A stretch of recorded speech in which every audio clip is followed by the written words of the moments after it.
Right, welcome back. The discussion continues. Remember, you can be part of this discussion. You can talk to us on all of our social media platforms. You can tag me, you can tweet me on X at Auma Events. Remember to use the hashtag Primetime News, and we'll be sure to sample all of your feedback at the tail end of the broadcast.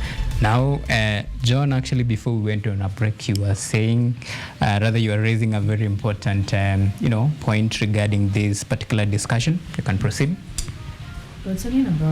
Professor was talking about the root causes of femicide. I talked about it being used as a weapon to silence women. Second, gender inequality actually is one of the reasons. Let's narrow down to also sexual orientation. We had a case back then on the case, I don't remember her, but she was actually violated to an excess of actually being killed because of her sexual orientation. This actually, it's some sort of some homophobic acts that are being used as weapons, you see. All these root causes, all of them generally being put in one basket, are being put under gender inequality, okay? And all of them are being triggered by gender. Now, the question that comes on board is, the way these forms of violence are being manifested, the way they are actually being presented to the survivors, to the general population, how can they actually be educated? How can grassroots communities be raised awareness too, for them to be able to actually identify this form of violence and how they can address them? How can they respond to GBV emergency cases? Okay. Yeah. All right. Well, Caroline, even before we talk about how can we address this, well, what are some of the things that actually, contribute to this gender-based violence or GBV? What are some of these, be it the norm, the culture? What are some of these things that actually contribute so that even as we enlighten the community and show them the way this is bad, we need to do this. So first of all, we need to know the root cause so that we can address the problem. Sure. Gender-based violence is caused by various issues in the society, in the community. We know that domestic violence is actually one of the gender-based violence that is caused by violence in the house, in the domestic. And we realize that most of this might be caused by the poverty is one of the issues that mainly takes place as a result of gender-based violence. And we realize that due to the high cost of living, this has really caused many families to have disagreements and all that. And we also have issues in the society, such as you say the pandemics that are happening. Recently we had COVID-19, which due to the government, the CSOs, the non-government organization not prioritizing GBV. We have really forgotten GBV as one of the pandemics that we really want to address and focused more on the pandemics that are coming, and then forgetting GBV. Then perpetrators are taking advantage of this and having GBV taking place, taking advantage of our children, of people, women, men, and also boys. This is something that really is happening in the society because of not prioritizing end of GBV. All right. Yeah. Well, John, the road, to ending this act actually lies many obstacles. But how do we make it, how can we make it a safe haven for our young women and of course our young girls and even women in the society? Thank you so much. Well, everyone is affected by gender-based violence, either directly or indirectly. That's one thing. And we must acknowledge that this is a national disaster for us to wake up and act. So, this is what happens. We all come together as members of the community. We're talking about men, women, young adults. That's inclusive of youths who are men and women. We're talking about children, okay? all of them being put together, coming up and agreeing this is a disaster, we need to work together on the same. Bringing on board CSOs, grassroots communities, grassroots organizations, coming on board to bring actually governments, institutions and parastatals, bringing them on board to address this issue. It's all about a joint intervention by everyone, so that everyone can know their role and how they can play it to come to an end to gender-based violence. Yes, gender-based violence is a wide and quite a complex situation. It's true. But how we work together jointly, it's how we come, at least we loosen and even we lessen some of this complexity to make at least something that we can actually say we did something. And I appreciate that most of the organizations, they're making interventions, and even the government itself, it's making efforts actually to come with ways to actually reduce the pains and actually reduce yale makali of gender-based violence. And we are happy that in the near future, if we continue putting more effort on the same, we are going to at least say, in this period of time, we did this and this, and we're happy these are the results. And we believe that in the next few years, this period of time, we are going to have made a progress. All right. Well, Caroline, even as John argued about the point and, the stakeholder engagement between the government and even the mechanism that the government has put in place to actually curb this, many might argue that actually each and every day the statistics itself is really disturbing.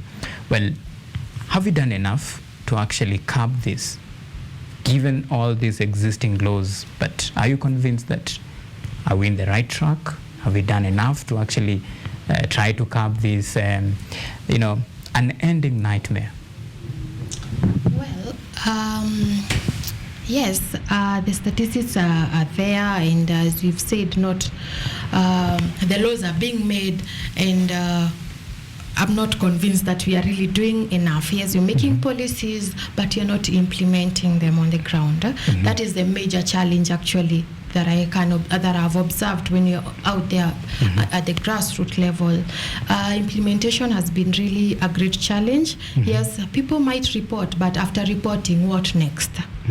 What measures are we taking as stakeholders around the GBV matter? Yes, we have psychologists, we have counselors, we have all the people who are pertained to this issue.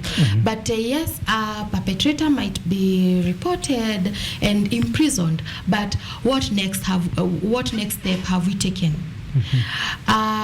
In the prison, this person is also living with other people there.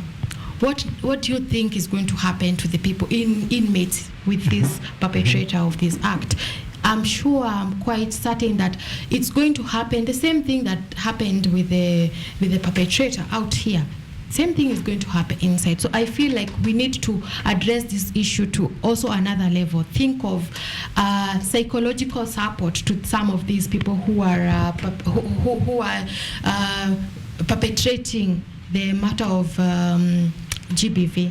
And also, apart from them, the survivors of GBV, they also need to be, their issues need to be addressed also, apart from just rescuing them and also putting them in safe spaces or just leaving them at home. We need to also cater for them, for the welfare of these people, for the people who are dealing with the matters which are reported. We also need to create awareness, more awareness to the people on the ground. The families, at the family level, we have most people who are violating GBV, they are family members of some of these survivors of GBV. So let's create awareness from the family level to the community, and also the organization who are dealing with this. Let's get to the grassroots. Right. Well, John, Caroline talks about a very important component and aspect as far as the fight through this gender-based violence is concerned. I'm talking about the perpetrators, who some of them might be the uncles, the cousins, the relatives. Well, even when you look at the law that were enacted, like for example, we have the Sexual Offense Act of 2006, then we have the Protection Against Domestic Violence Act of 2015. We have another one, Prohibition of Female Genital Mutilation Act of 2011, then the Counter Traffic in Person Act, still of 2011. Well, we have laws. We have seen cases that, a family member or even the perpetrators have been taken to court, and in one way or the other, somehow, you might see the perpetrator still, just walking scot-free. Well, in terms of fighting for this, what are some of the obstacles, the biggest obstacles that we fight that are actually, derailing the effort as far as the fight is concerned? Thank you so much. Well, we have policies, we have laws, that's true. These policies have not been enforced enough, have not been enacted enough by the community to understand them, for them to understand that by using this linkage, I will be able to address this form of violence this way and this way and this way. And sometimes we end up getting frustrated, and our survivor gets frustrated to a point they say, we cannot continue with this journey. Even if I'm actually violated the next time, I will not report. Why? Because they don't have enough faith with the system. That's true. Okay.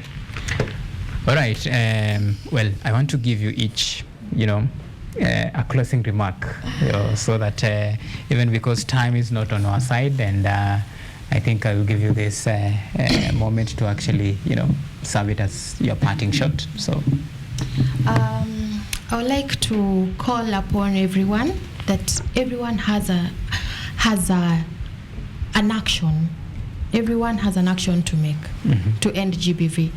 Let's not wait until the government comes up with a policy for us to follow. It starts from you and me. And when all of us are engaged in this, we will all move towards prevention of gender-based violence. All right. Yeah, and also I would like to call upon the government to really support the CSOs, the non-government organizations out there.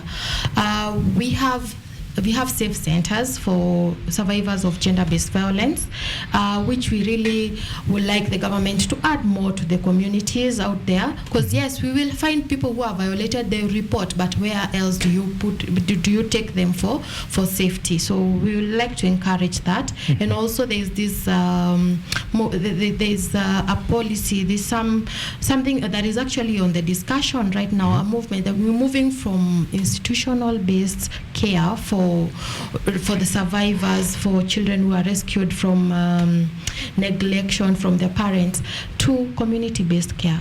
We need also to think, what effect will this bring to the GBV cases? Right. Are they going to decrease or increase? This is something we all need to sit down as stakeholders and consider. All right. Thank you. Well, a big question there. Right, John? I hope I get my point delivered. Okay. Well, we understand that recently there was the launching of the digital registry of cases at the courts. That was a plus, that was a win for Kenya. Well, currently in Kenya, we don't have an integrated data management system, especially for the forms of violence, like femicide, where data is reported, recorded, and even stored, and even processed for further use when it comes to formulating policies. We're talking about reforms of policies and all that. Well, actually, it's a recommendation. I would actually love to call upon the government of Kenya to actually come up with actually a data management system, especially a digital one, where this data is stored in all levels of the country, from the counties, from the wards, everywhere where all the occurrence of gender-based violence is happening. And at least we can have this data that can help us actually formulate and even come up with evidence-based solutions, and even can help us and also influence and also guide us on how we can actually rethink on actually policy change and reforms, and work more on how we can actually disseminate the same information to the communities to understand these are the laws, these are the linkages, and these are the survivor support centers that are in place. Thank you. Thank you. Well, ladies, because of time, I'm afraid that is where we'll have to leave it. Well, now the Kenyatta University, through its Center for Gender